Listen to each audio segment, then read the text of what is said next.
Rencana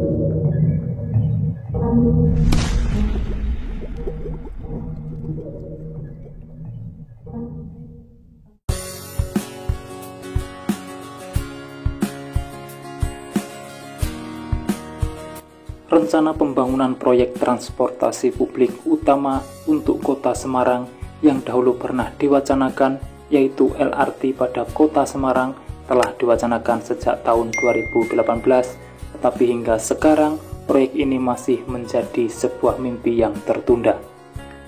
Proyek ambisius ini seharusnya bisa menjadi sebuah solusi jalan keluar dalam menanggulangi permasalahan kemacetan dan transportasi yang ramah lingkungan di ibu kota Jawa Tengah ini. Tetapi hingga memasuki tahun 2025, tidak ada sebuah tanda-tanda bahwa proyek ini akan benar-benar kembali direalisasikan. Di bawah kepemimpinan Wali Kota dan Wakil Wali Kota Semarang 2025-2030 yang baru, bahwa proyek transportasi publik LRT harus segera dapat dilanjutkan kembali dengan langkah konkret yang sama sekali belum pernah dilakukan, tetapi harus segera dieksekusi dan dimulai dari finalisasi studi kelayakan, skema pembiayaan baru, integrasi, transportasi, dan implementasi secara bertahap yang lebih realistis dan tepat.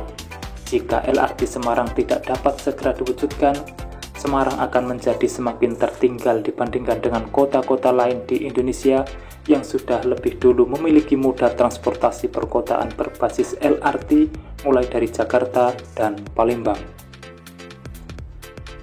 Langkah pertama yang harus segera dapat dilakukan oleh pemerintah Kota Semarang adalah dapat memutakhirkan kepada studi kelayakan yang pernah disusun sebelumnya.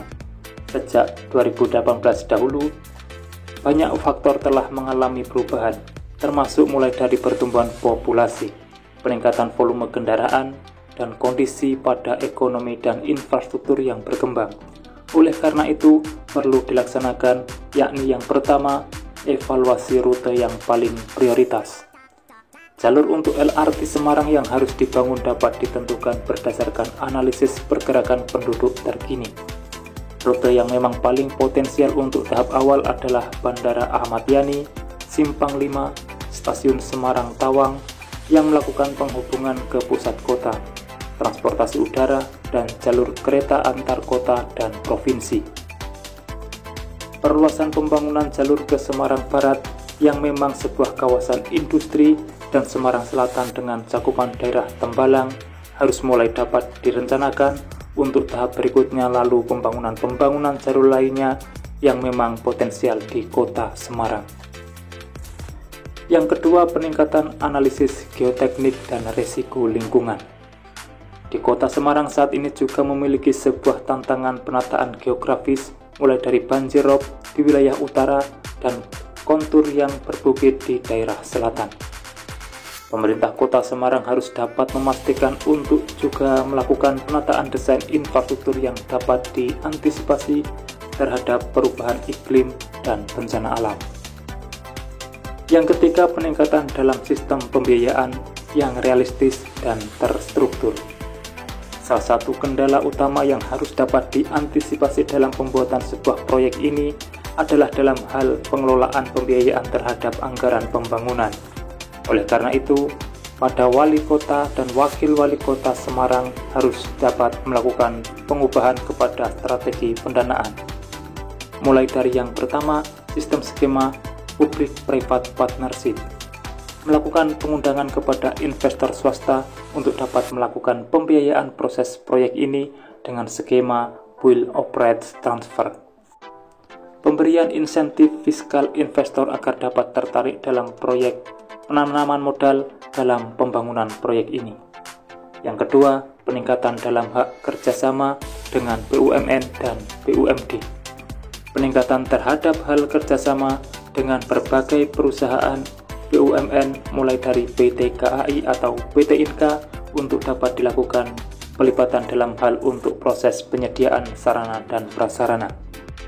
Peningkatan kerjasama juga dengan BUMD setempat untuk dapat segera dikerahkan dalam hal pengelolaan operasional dan manajemen pendapatan. Yang ketiga, melakukan pinjaman lunak dari lembaga keuangan internasional. Alternatif lain yang bisa dilaksanakan adalah dengan melakukan pengajuan terhadap pinjaman lunak dari ASEAN Development Bank, Japan International Cooperation Agency atau World Bank, yang tentu mempunyai kompeten dalam hal skema pendanaan proyek infrastruktur secara berkelanjutan. Keberadaan LRT Semarang sendiri ke depan tidak boleh berdiri sendiri, tetapi harus dapat menjadi sebuah bagian dari ekosistem transportasi publik yang lebih luas dan tertata. Oleh karena itu, ke depan pemerintah Kota Semarang harus dapat memastikan bahwa sistem integrasi dengan moda transportasi lain dapat tercipta di Kota Semarang. Mulai dari yang pertama, peningkatan sinkronisasi integrasi dengan BRT Trans Semarang dan moda transportasi publik lain Kota Semarang.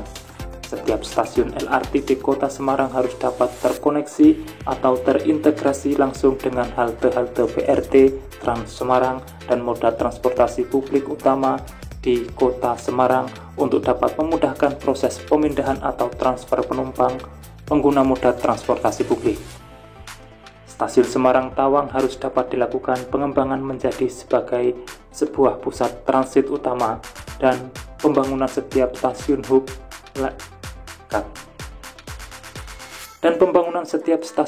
lainnya yang dapat melakukan penghubungan kepada LRT Semarang, BRT di Kota Semarang lalu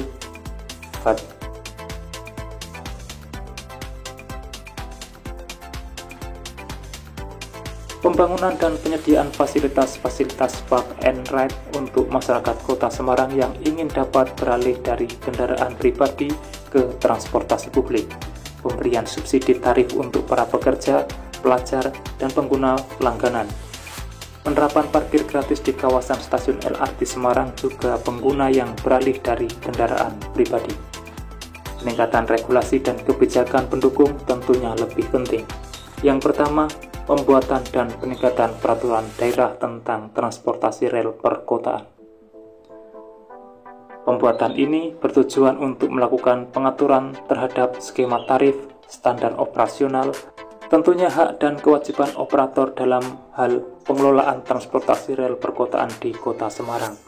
Yang kedua, peningkatan terhadap kebijakan peraturan untuk pengurangan pada kendaraan pribadi. Peningkatan terhadap pembatasan kendaraan pribadi untuk wilayah pusat kota dalam meningkatkan kepadatan atau minat pengguna LRT Semarang. Pembangunan moda transportasi publik LRT Semarang sudah terlalu lama hanya menjadi sebuah wacana yang tanpa realisasi. Jika tindakan ini kembali tidak ada kenyataan, maka kota ini akan menjadi semakin tertinggal dalam hal pengembangan untuk transportasi publik modern lainnya. Demikian informasi yang dapat saya sampaikan untuk saat ini, semoga bermanfaat dan jangan lupa pantau terus channel ini untuk mendapatkan update informasi di setiap harinya. Terima kasih telah menonton dan saya pamit undur diri. Wassalamualaikum warahmatullahi wabarakatuh. Sampai bertemu di kabar menarik selanjutnya.